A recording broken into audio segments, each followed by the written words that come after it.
Hi! In front of me is REALME Narzo 50 Pro, and today I would like to show you how you can use split screen on this device. First of all, open one of your apps that you wish to use in split screen view. In my case, Chrome.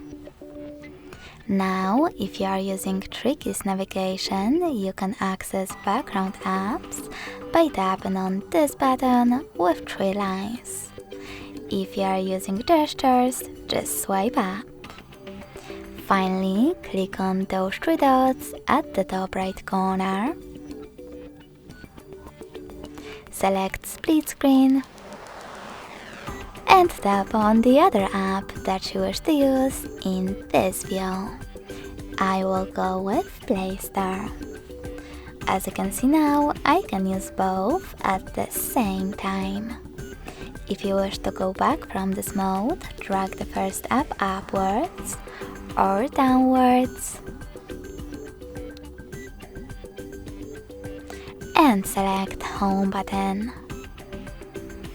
Thanks so much for watching. If you enjoyed this video, smash that like button, comment and subscribe. Bye!